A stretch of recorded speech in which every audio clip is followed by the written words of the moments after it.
ما هو أول اسم من أسماء الله الحسنى؟ الرحمن. صح. ناخد واحدة جديدة. من هو النبي الذي تزوج أختين في وقت واحد؟ تزوج أختين في وقت واحد؟ النبي. من سيدنا هو؟ لوط؟ لا. نوح؟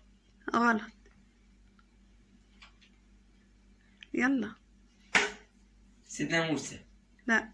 سيد. فرصة كمان. آخر فرصة ليا بس. سيدنا إبراهيم.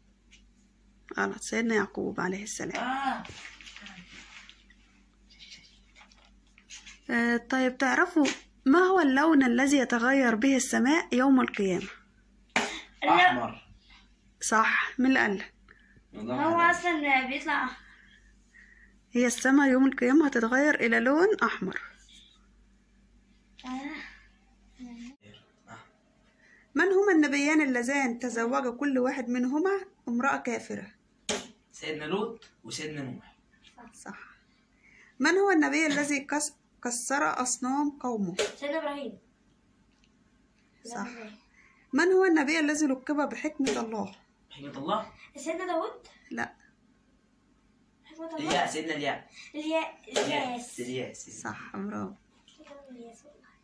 من هو أول من خط بالقلم من الأنبياء؟ سيدنا إدريس. صح. طب من هو صاحب دعاء رب اغفر لي وهب لي ملكا لا ينبغي لأحد من بعد؟ سيدنا سليمان.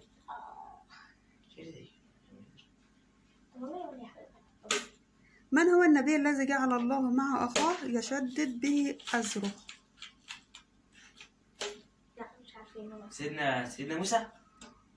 صح. هو اللي كان الصحابي الذي دافع عن الرسول. عمر بن الخطاب؟ لا. علي بن أبي طالب؟ بس كده. لا استنى. أول حرف منه طه. سهلتها لكم. طارق. تاني حرف لام. مش هقول أكتر من كده.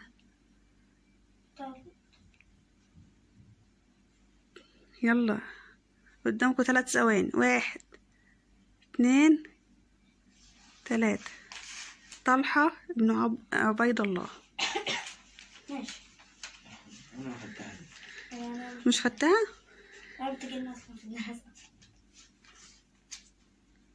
طيب من صاحب لقب ترجمان القرآن؟